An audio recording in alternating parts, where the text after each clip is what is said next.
E aí, meu povo, tudo certo com vocês? E é verdade que eu falei na comunidade do canal, para quem tá na comunidade do canal, e eu já faço o apelo agora. Para quem não tá na comunidade ou para quem não é inscrito no canal, se inscreva, deixe seu like no vídeo, recomende o vídeo para seus amigos, deixe um feedback nos comentários. Para quem já é inscrito, continua mantendo constância, seja em curtida, seja em comentário, seja em recomendação, e aí eu ficarei muito grato. Enfim, para quem já tá na comunidade, para quem viu que eu só falaria de futebol em agosto, é verdade que eu voltei atrás, porque a gente tá chegando em junho, hoje é quarta-feira, dia 28 de maio, e eu tô falando de futebol, porque é muito difícil ficar sem falar de futebol, principalmente quando um dos melhores treinadores da história, ou pelo menos desse último século, é treinador da sua seleção, né? Carleto Ancelotti, treinador da seleção brasileira, fez sua primeira convocação.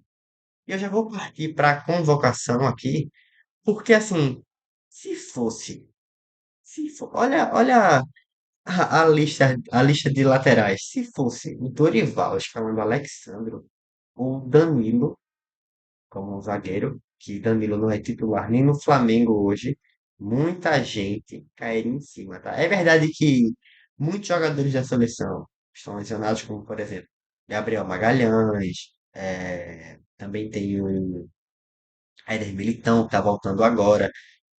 Seriam convocados no lugar desses jogadores, é verdade. Mas, assim, eu acho que temos jovens opções, sabe?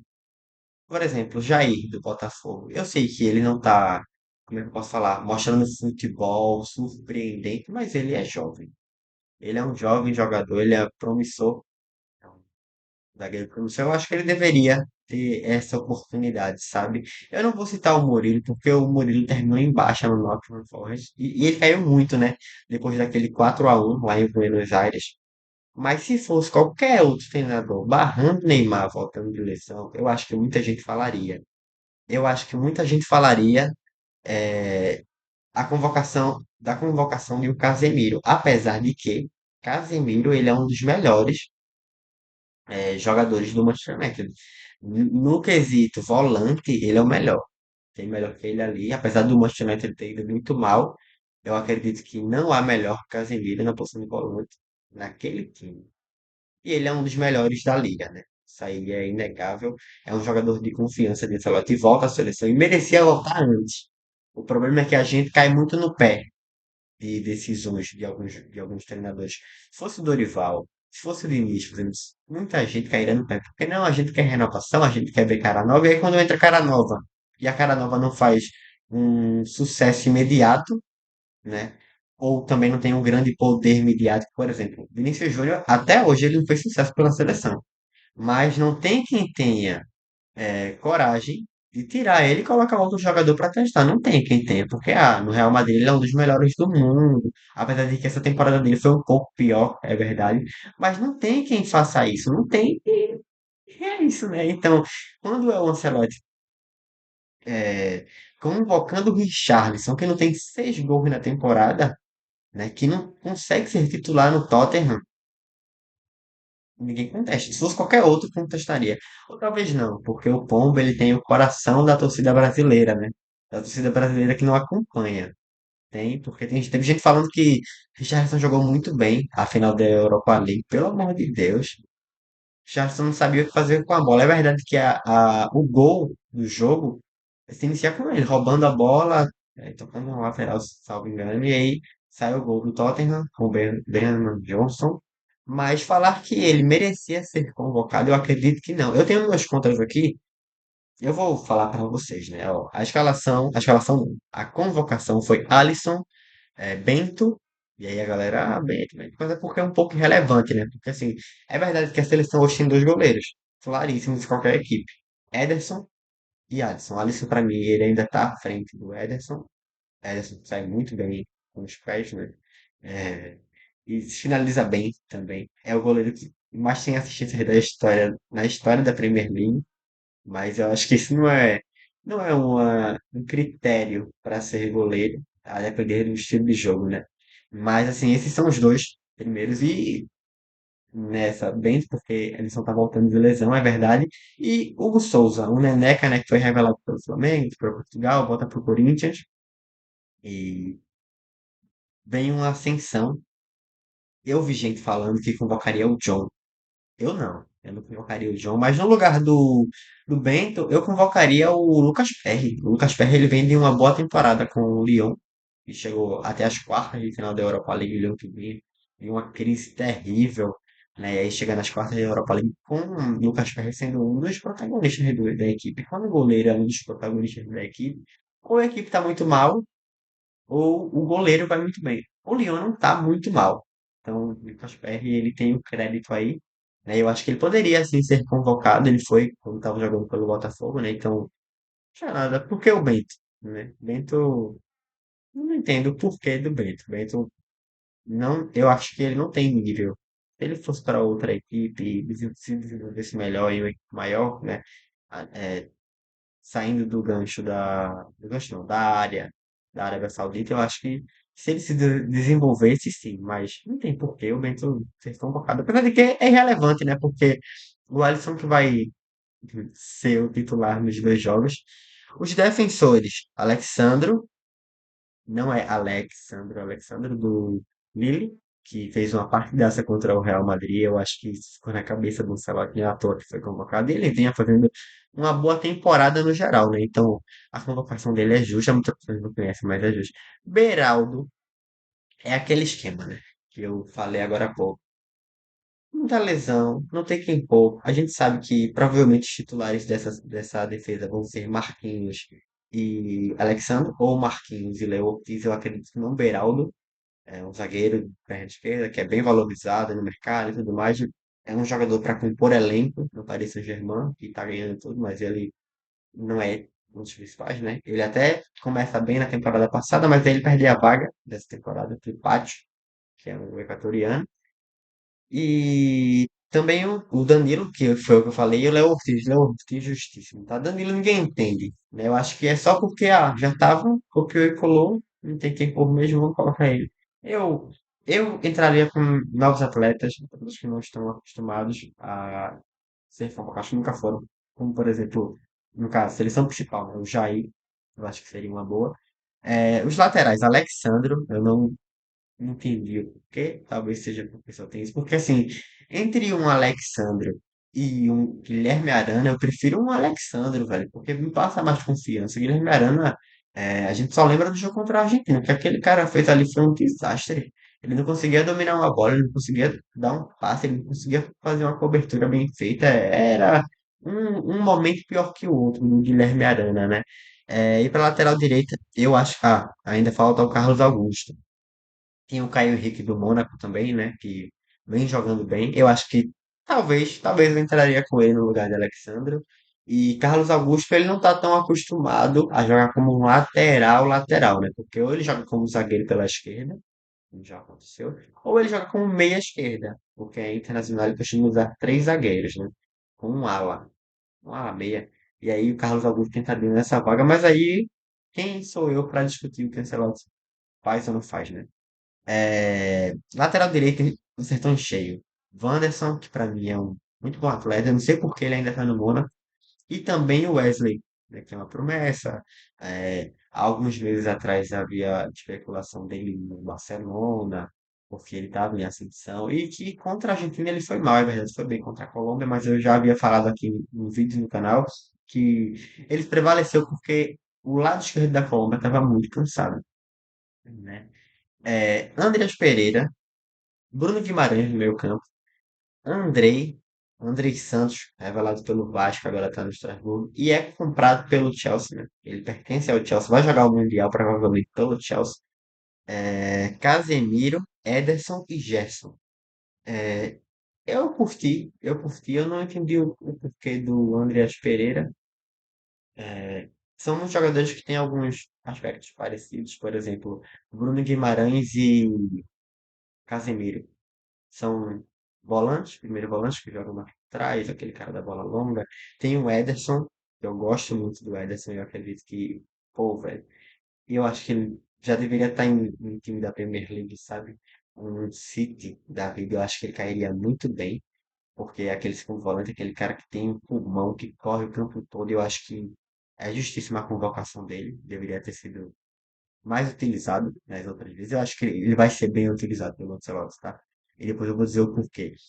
Atacantes, Estevão, Anthony, que deveria estar o Anthony, né? Mudou, é um novo jogador, joga muito bem, independente contra quem, porque ele teve o Bet, que não é um time tão bom como os de Elite, né? Como o Real Madrid contra o Barcelona, mas o que o Anthony fez com o Fran Garcia e o Mendy no Betis e Real Madrid foi incrível, porque eu acho que ninguém imaginava que ele fosse render tão bem pelo Betis. Já são 15 participações em gol, né?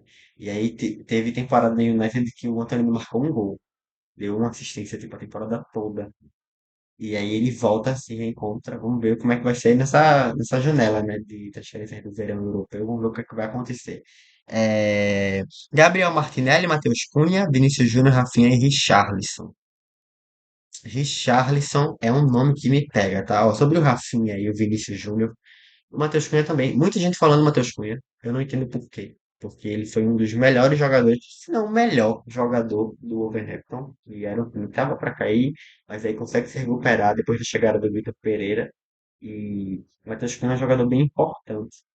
Bem importante. E aí eu vou falar sobre o esquema tático. Eu queria muito trazer um campeão tático aqui, eu não consegui encontrar nenhum aplicativo nem nada. Mas se vocês conhecerem algum, deixem nos comentários para fazer, porque seria muito interessante. Eu acredito que o Ancelotti vai entrar no 4-2-3-1 ou um 4-3-3 ofensivo com Rafinha como 10. Por quê? Porque eu acho que isso vai acontecer. Porque o meio-campo do Brasil, ele tem muitos jogadores parecidos, como eu já falei aqui. Ederson, o futebol de Ederson parece muito com o futebol de Gerson. Bruno Guimarães contra o Casemiro, aquele cara mais de marcação, bola longa. Ederson é aquele cara que avança mais, assim como o Jefferson, né? Coringa dentro do campo, é o cara que corre o campo todo. O Andreas Pereira é mais aquele cara que apresenta algo pro ataque, assim como o Rafinha, porque o Rafinha pode jogar como falso 9, como um 10, ele já fez isso no Barcelona, tá? Ele pode jogar como ponto esquerdo e ponta direita. Eu acredito que a Ancelotti entraria no 4-3-3 com o Wanderson na direita, Alexandro, Marquinhos, Alexandro zagueiro, no caso, Marquinhos, Carlos Augusto. Eu entraria com Casemiro, Ederson, Rafinha de 10, na ponta esquerda Vinícius Júnior, no meio Matheus Cunha e na direita Estevão, porque algo me diz que o Ancelotti vai ficar encantado por Estevão, porque Estevão é um craque geracional brasileiro, né? Assim como o Endrick, que não está tendo espaço no Real Madrid, é verdade, porque no Real Madrid tem os melhores do mundo, mas Estevão, talvez, e eu acho que muito que sim, tenha espaço no Chelsea, porque ele é muito diferente, ele é um cara muito jovem, e eu acho que assim deveria entrar Carleton Salad por enquanto, porque vão voltar Neymar, é, Marquinhos, ó, Gabriel Magalhães, Éder Militão, e aí ele vai ter bastante opção. Eu vou tentar trazer mais imagens para vocês aqui. E eu vou tentar ajustar essas imagens, tá? Deixa eu pegar a do Richarlison. Vocês estão vendo tudo de uma forma que eu não queria que vocês vissem, mas aí eu vou alterar para vocês, para que vocês possam ver. Ó, eu não concordo com a convocação do Richarlison, porque ele não tem um bom momento. Ele não tem muitos minutos. Ele não tem muitos minutos. Ele tem muitas partidas, mas isso não significa que ele jogou o jogo todo. E aí eu peguei as últimas duas temporadas do Richarlison para a gente fazer uma comparação. Nessas duas últimas temporadas, o Richarlison fez 17 gols e 6 assistências. É verdade que essa ele não tá jogando como um 9-9, ele tá jogando como um atacante de ponta, mas assim, eu conversei com algumas pessoas e trouxeram a justificativa de Richarlison ser um jogador de confiança de Ancelotti, por ter jogado alguns meses lá enquanto o Ancelotti treinava o Everton, foi uma passagem bem curta, é verdade. Mas assim, eu não entendo, velho, porque se Richarlison fosse de fato um atleta de confiança de Ancelotti, Richarlison com certeza iria ser uma peça no momento que Karim Benzema deixou o Real Madrid, por não ser um jogador caro, por ser um jogador naquele período de 21, 22 barra 23 promissor. Então, assim, eu acho que não cabe esse argumento. É só uma questão de afinidade. Eu acho que é. A convocação de Richarlison é só uma questão de afinidade, sabe? Porque eu vou trazer outros nomes para vocês e aí eu peço que tenham paciência. Por exemplo, João Pedro, do Brighton. João Pedro, ele está sendo procurado pelo Chelsea, 60 milhões de libras. É um cara que está em ascensão, que saiu do Brasil novo, né, pro Watford, e aí ele empréstimo cá, empréstimo lá, dá certo no Brighton. Nessas duas últimas temporadas ele anotou 30 gols, 70 jogos. É verdade, Richarlison tem poucos, eu acho que são 50, né, quase 60 jogos. Agora, ele não tem 30 gols, né, ele fez 15, e aí são 13 e 5, 18 gols, velho. É pouquíssimo, né? Então, o João ele joga tanto como 9, tanto também como um falso 9, às vezes até como um atacante de ponta. Não que o Brasil vá precisar de um atacante de ponta, né? Mas assim, por conta das peças que tem.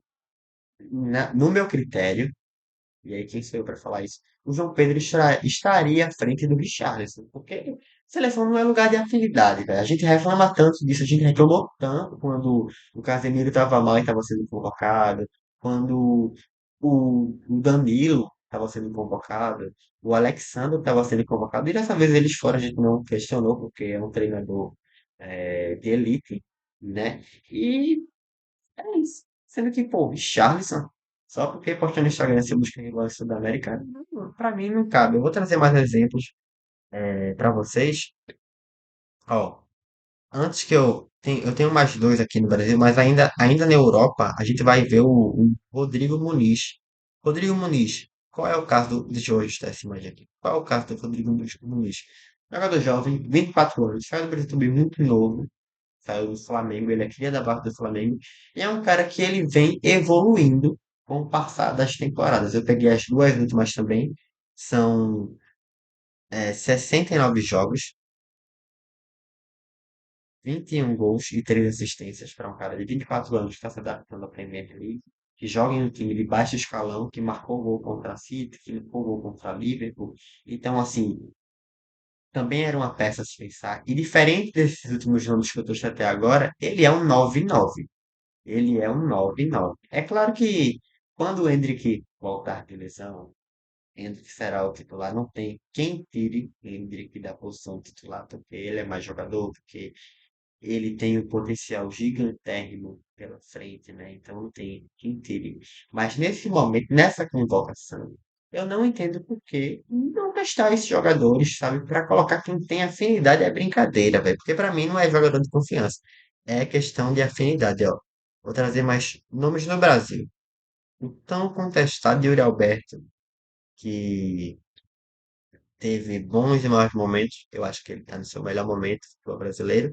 E aí, como para não ficar desigual, eu peguei o ano de 2023 e o ano de 2024. No ano de 2023, porque aqui o calendário é diferente, né? Mas ele tem 120 jogos, juntando esses últimos 2 anos. Ele tem 46 gols e 15 assistências. Levando em consideração que aqui é um jogo a cada 3 dias, e eu acho que isso dificulta mais o desenvolvimento do atleta, né? Porque é jogo em cima de um jogo, em cima de jogo, jogo em cima de jogo. Não é um desempenho ruim, principalmente se a gente olhar para essa temporada atual que o Brasil está tendo, né? Tá no terço, né? Metade da metade. Eu acredito que sim, ele merecia a convocação mais do que o Richarlison, porque, na minha opinião, Richarlison ter sido convocado.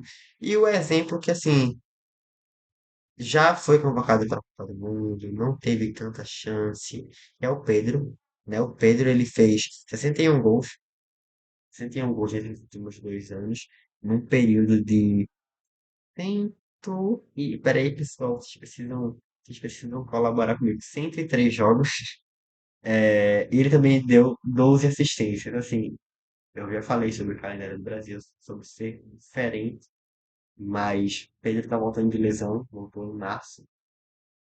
Não tá no seu melhor, mas ele já mostrou um pouco que pode. É verdade que na Europa não deu tão certo, não se adaptou tão bem na Itália. Talvez ele tivesse mercado nos clubes da Inglaterra. Eu vejo Pedro jogando na Inglaterra, numa La Liga, e iria bem, tá? Iria bem, porque ele é um bom jogador, isso aí é inegável, mas não. Richarlison.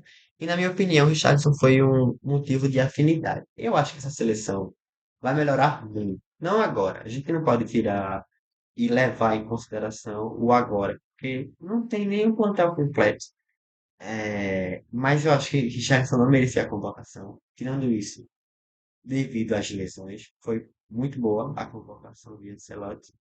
Eu acho que o Brasil tem tudo para dar certo com o Ancelotti, apesar de que eu não sinto boas coisas, porque a galera vai querer resultado imediato. Eu não sei se de fato a CBF vai influenciar ou não. Falaram que não, falaram que ele ia dar tempo para ele trabalhar, falaram que ele ia fazer as coisas da forma dele, mas a gente sabe que nem sempre o pessoal cumpre a sua palavra, né? Sobre o Neymar, eu não sei o que falar. Falei que o Neymar é melhor que todo mundo com uma perna só. É verdade. Neymar é um talento fora do comum, né? Apesar do Brasil ter apresentado muitos craques para o mundo. Mas eu acho que Ancelotti fez certo em não convocar Neymar, porque ele mostra, né, que de quem a gente precisa agora. E ele também disse que conta com o Neymar para 2026. Todo o Brasil conta, né? Não adianta a Neto vir falar que, porque o Neymar faz diferença, não sei o quê. E quando o Brasil perde, ele vai e fala, não, porque o Neymar tem que ficar com o Neymar, tem que ficar com o Neymar. Todo mundo diz a mesma coisa. O Neymar é essencial nessa seleção. Ele precisa estar nela, ele precisa estar bem. E aí a gente vai saber se o Neymar está bem nas próximas paradas. E eu ainda vou trazer um vídeo do, no período da data FIFA, né, para falar o que a gente pode esperar desse Brasil. Eu não tenho tantas sensações positivas, apesar de ser o melhor técnico do mundo, porque eu acho que o Brasil hoje ele precisa de um resultado imediato. E talvez ele tenha a função do psico, né? Porque vê, trocou o treinador. Vinícius Júnior nunca jogou bem pela seleção. Talvez agora, um técnico que eu conheço está aqui e tudo mais, talvez mude a psico e aí muita coisa dê certo. Ou talvez não, e aí tudo dê errado. Futebol, isso pode acontecer. Eu espero que vocês tenham gostado da minha análise da convocação, das minhas opiniões. Eu queria saber de vocês. Quem vocês convocariam? Vocês deixariam o Neymar fora? Vocês colocariam ele para ser convocado? Para pelo menos jogar alguns minutinhos nesses dois jogos? São dois jogos que não são tão complicados, mas o em Quito é complicado, tá? O do Equador é complicadíssimo, mas isso é pauta para outro vídeo. Espero que vocês tenham gostado. Para você que não me conhece, curta o vídeo, se inscreva no canal, deixe seu feedback. Para você que já me conhece, continue fazendo o que você faz sempre. Eu agradeço o apoio, espero que vocês tenham gostado e até a próxima, pessoal.